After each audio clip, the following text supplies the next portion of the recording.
हाँ, तो मेरे प्यारे बच्चों नमस्ते। मैं निरंजन कुमार आप सभी को स्वागत करता है आपके यूट्यूब चैनल साइंस सीखो निरंजन सर से मैं आपका स्वागत है। ठीक है, तो आप लोग को जो यानी कि केमिस्ट्री पढ़ाना है, केमिस्ट्री में क्या पढ़ाएंगे, तो केमिस्ट्री में देखिए क्या पढ़ाएंगे, यानी कि जो है केमिस्ट्री में जो हम क्या पढ़ाए थे, केमिस्ट्री में जो पार्ट है यानी कि जिसको बोलते हैं चैप्टर 2। ठीक है, जिसका नाम क्या है जी, सोल्यूशन। ठीक है, अब देखिए सोल्यूशन में क्या पढ़ा रहे हैं, यानी कि इसका नाम क्या है, बिलियन, जिसको बोलते हैं इंग्लिश में सोल्यूशन। क्या बोलते हैं, सोल्यूशन। ठीक है, इसमें सबसे पहले आप लोग को जो बताएं कि अवयव क्या होता है, क्या जानेंगे, अवयव क्या होता है। देखिए लिखा है, जिन पदार्थों से मिलकर विलयन बने होते हैं उसे अवयव कहा जाता है। मान लेते हैं जो जल और चीनी दोनों मिलकर क्या बनाया है, तो शरबत बनाया है, तो ये दोनों क्या बन जाएगा, अवयव बन जाएगा। क्या बन जाएगा जी, अवयव। इसको क्या बोलेंगे, अवयव बोलेंगे। ठीक है, तो देखिए क्या है, बिलियन के प्रकार, यानी कि लिखा है बिलियन के प्रकार। ठीक है, तो अवयवों के आधार पर जो बिलियन के प्रकार, यानी कि अवयवों के आधार पर जो बिलियन है वो कितने प्रकार के होता है। तो सबसे पहले हम लोग जाने कि दो आंगी विलियन किसे कहते हैं, तो दो पदार्थों से मिलकर बना विलयन यानी कि द्विआंगी विलयन कहलाता है। जैसे मान लेते हैं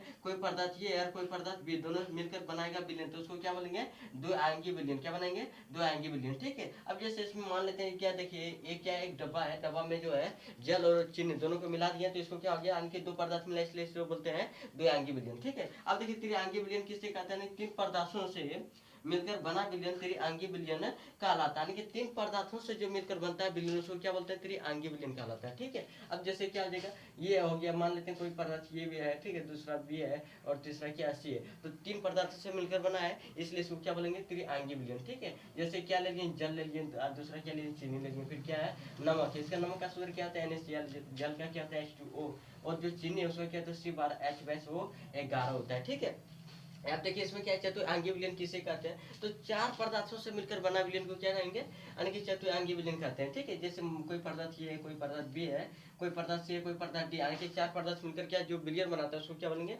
चतुर्आंगी विलयन। ठीक है, इसमें देखिए क्या हो जाएगा, नमक हो जाएगा, एल्कोहल हो जाएगा, फिर क्या हो जाएगा जी, जल हो जाएगा, फिर क्या है, चीनी है। ठीक है, तो चार प्रकार से जो पदार्थ मिलकर बनता है उसको क्या बोलेंगे, चतुर्आंगी विलयन। ठीक है, अब देखिए क्या है, चतुर्आंगी विलयन आप लोग समझ में आ गया होगा, बहुआंगी विलयन समझिए। ठीक है, देखिए बहुआंगी विलयन क्या है, तो चार यानी कि चार से अधिक पदार्थों से मिलकर बना विलयन चतुर्आंगी जो है चतुर्आंगी विलयन कहलाता है। जैसे क्या, देखिए ध्यान से समझिएगा, चतुर्आंगी विलयन क्या हो जाएगा, बहुआंगी विलयन हो जाएगा। ठीक है, ध्यान से समझिएगा आप लोग, जो है हाला गुला नहीं कीजिए।